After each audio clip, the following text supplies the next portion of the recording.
Police Minister Senzo Mchunu and National Police Commissioner General Fanie Masemola addressed journalists in Parliament today, giving an update on the investigation into the Lusikisiki massacre. SABC News reporter Abra Barbier attended that particular briefing and joins us live now. Good evening, Abra. I believe that 4 suspects will appear in court tomorrow. Bongiwe, yes, good evening. That is the update that we received from the National Police Commissioner General Fanie Masemola. The 4 suspects will appear in court tomorrow morning in Lusikisiki. We know that 1 person has appeared in court already. At this stage, all we know is that murder is on the charge sheet. The General did say that more charges might be added tomorrow. Of course, that will be determined by the prosecutor and the state.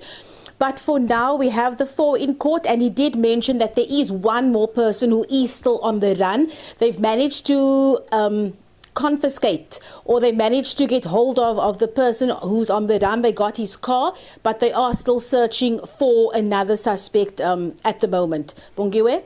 And of course, Abra, they thanked South Africans for the role they played in ensuring that these suspects are behind bars.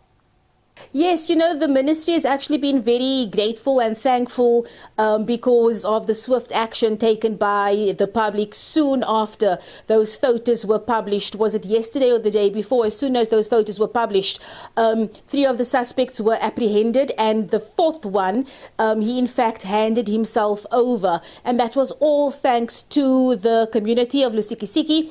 And also what we were told is that the community did have meetings with the SABC to explain to them how frustrated they are about the crime situation in that area at the moment.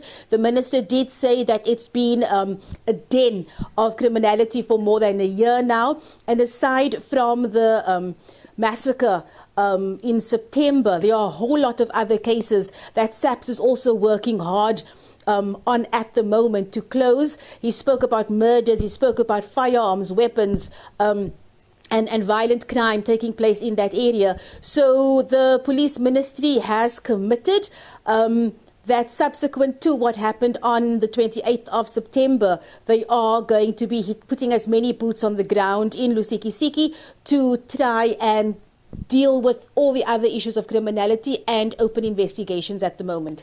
And Abra, one of the other things, of course, that, many are asking themselves is that they say that there is this 1 suspect that is currently on the run as well. Is that the only one they are looking at? Can they rule out the possibility of more arrests? More arrests are not... more arrests could be on the cards, but what is interesting, yesterday in the police committee, the minister told MPs, and it was quite a statement. He said that it was shocking to him, and it will be shocking to the nation to discover that the mastermind, the person behind the killing, in fact gave the order and coordinated it from behind bars. I asked the minister about that again today just for clarity, because it was unclear whether he was saying that there are cases where crimes are committed from behind bars that spill over to the outside, or if this is in fact one of those cases where they are sure that there are people behind bars who are actually behind this. The minister says at this stage, this is the information they've received. They don't want to speculate.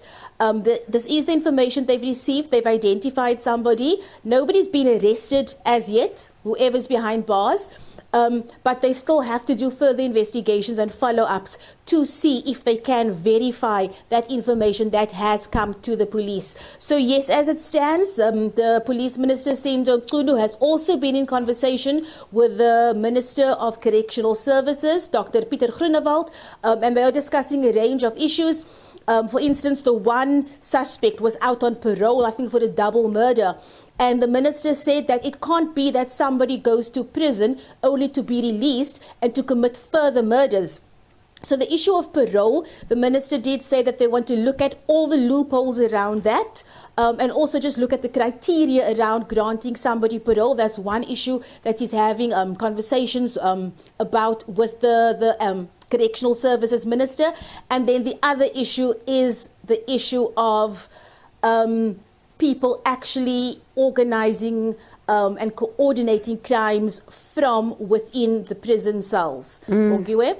And of course, Abra, that's going to be one of the big focuses to see if in fact this is the case, because if it is, it will say, of course, speak volumes about the rehabilitation process that is supposed to be unfolding behind bars as well. But thank you so much, Abra, for your time. Appreciate the update. That was my colleague there, SABC News reporter Abra Barbier.